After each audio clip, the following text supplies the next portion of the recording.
Welcome back to the channel. Today we're working on the Raptor. This is going to be a different style video than you guys are used to. If you're around the channel for a while, if you're new to the channel, make sure you subscribe, like the video, comment down below what kind of Raptor content you want to see. But like I said, we're going to start doing things a little bit differently. We're going to start enjoying things a little bit more. And step one with enjoying things a little bit more is to do a Sync 3 conversion on the Raptor. I made sure to buy a 2014 when I was looking for a Gen 1. It's going to be a 13 or a 14, but I wanted a 14 because that's the final year. And in the 13 and 14s came Sync 2, or Ford My Touch, if you will. And it's dated in 2026. So Anthony over at FourSyncTech actually makes the fix for this whole problem. He has a couple different options. Get up to speed on the highway here. Hold on a second. Listen to that V8 scream, boy. Anyways, Anthony over at FourSyncTech has a couple different options on these trims. He only offers a Sync 3 because I don't know that you can put Sync 4 in these trucks. But what you can do is you can do a Sync 4 screen in these trucks, so you get the heavy duty. You can do a Sync 4 screen in these trucks, so you get the high definition aspect of the Sync 4, but it actually runs the Sync 3 operating system. That's what I opted for. I opted for the one without navigation, because why do you need navigation if you're going to be using Apple CarPlay? So I'm going to stop my blabbing. I'm going to get home and we're going to start the install on this FourSyncTech Sync 3 conversion for a 2013-2014 Raptor. So step one, we're going to pop the hood. First thing you do on anything where you're working on the airbags is we're going to disconnect the battery. Okay, we're going to take an 8mm. I already took the negative loose. We're going to jump in on the passenger side. We're going to start taking that airbag out. Step one, we're going to pull the center console down. Just squeeze these two tabs together, and that will drop everything down. Make sure you don't make a mess on your floor. We're just going to lay that down all the way. Up in here, I can't really show you very well on the camera, there is 3 10mm bolts. So I'm going to grab a ratchet and a 10mm. And I'm going to stand on my head, and I'm going to take these out.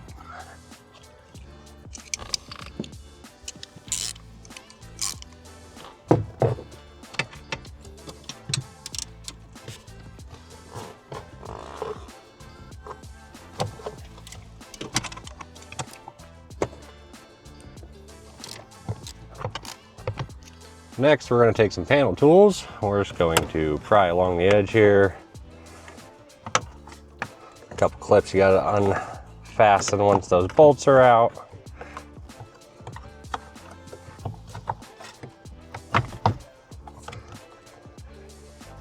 Top ones don't seem to want to let go. Very easy on mine. There we go. I just worked my hand up on the side here and it eventually popped itself out. So we can leave this hang here. Don't really need to do anything with it. We just needed it out of the way so that we could get to a couple bolts that are right here. So that way we can get this piece off. So that way we can get this piece off. So that way we can get this piece off. Next, we're going to take this one copper bolt off that's right there that my finger just covered up the light on. Right here. We're going to take that guy out. Is it smaller than an 8mm? It is smaller than an 8mm. That's awesome. 7. What are you? An idiot sandwich. Only need to take out the top one. I need to take out the bottom one.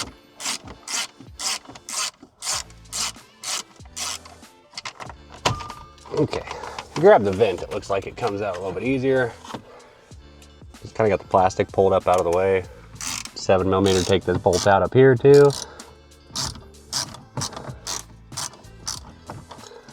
Gonna get it completely ready. That bolt right there.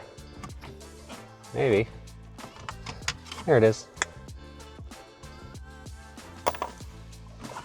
So now that can stay where it's at.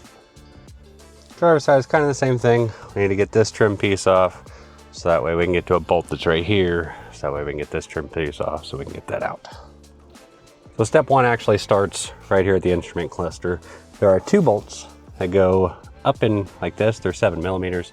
Take those 7mm out. You work your hands around the edges, just like this. whole thing pops up out of here.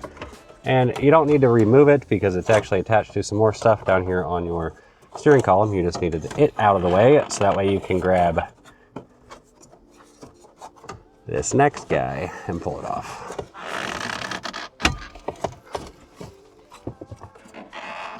And I'm just literally just grabbing it around the edge. Oh, I guess we pulled a whole vent out that way. That works too. Hey, bro, come on now, dog. Come on, man.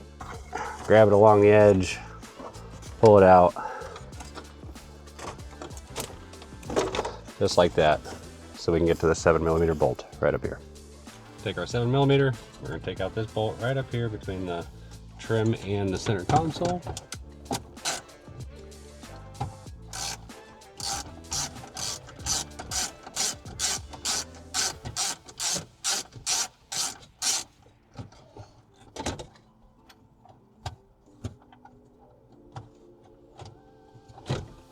Ow, that's my finger.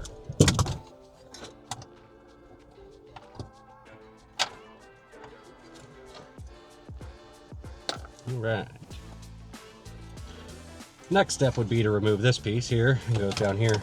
And I actually had a bee try to invade my console the other day, so I popped it off and I just stuck my finger on it and it popped it right out of there. Next up underneath here, we got two 7mm bolts that we're going to take out. Got the two bolts off here. Now we're just going to kind of work our way around this trim piece.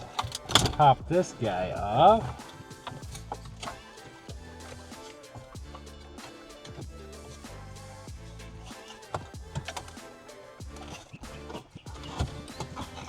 And this is where you'll need to make sure everything here is all popped apart because it all snaps together.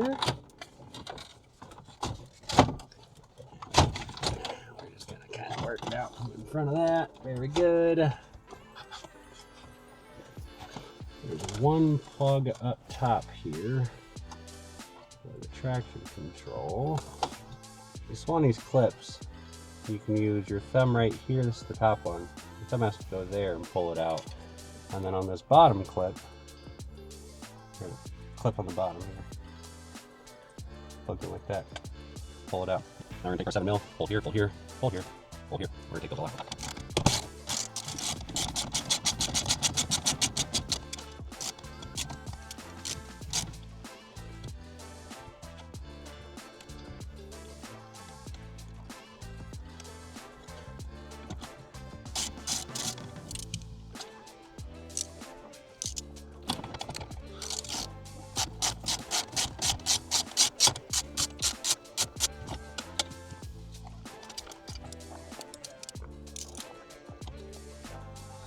This is the FourSyncTech Sync 4 screen with the Sync 3 operating system. I used a T15 to swap these brackets over to the new unit. This is the new unit here.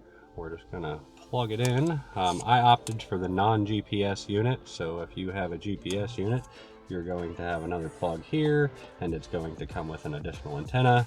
But this is Apple CarPlay. I don't use the factory navigation systems in any Ford vehicle because they suck, and if I have Apple CarPlay, I'm going to use Apple CarPlay. So orient it the same way we pulled it out. This lever plug works the same way going in as it went out. When you push down, this gray lever is going to be what actually seats the plug. Once you get it through the clip that you had to push, that's when you know it's fully seated. We're going to take the black USB and plug it into the black USB port, just like that. And that's for our traction control. We're going to tuck that up out of the way. We're going to sit this back up in its spot, and we're going to put 4 7mm bolts back in. Got everything back together, airbag back on, center console, all the bolts back in. We're going to put the key in, make sure it works. But first and foremost, yeah, everybody loves that, right?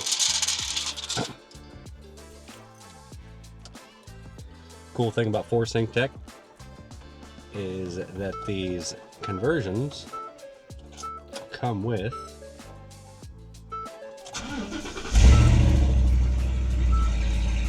Raptor splash screen.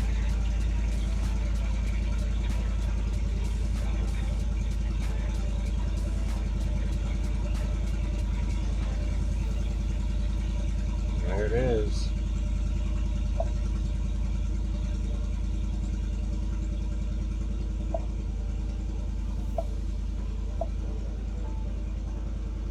We've still got our air conditioned seats. We've still got our heated seats. AC, turn it all on. This is all Sync 3, folks. Let's finish getting everything set up now that we know everything works. The last thing we have to do is switch out the USB hub. It's down here in the center console. That guy right there.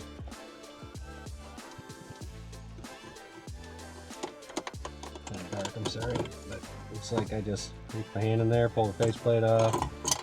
I don't know if it's supposed to do that or not. Mine did. Here's the navigation card. And if I can get my hands to work here.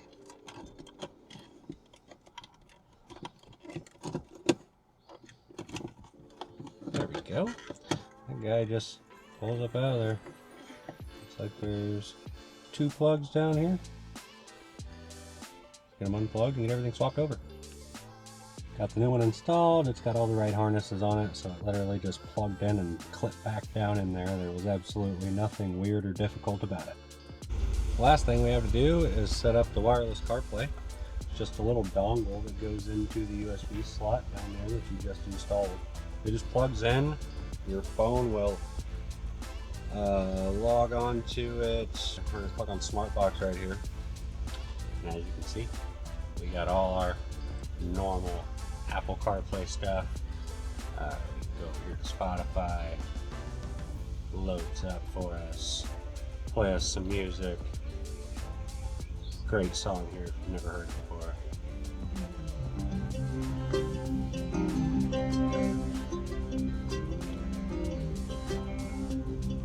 Apple CarPlay.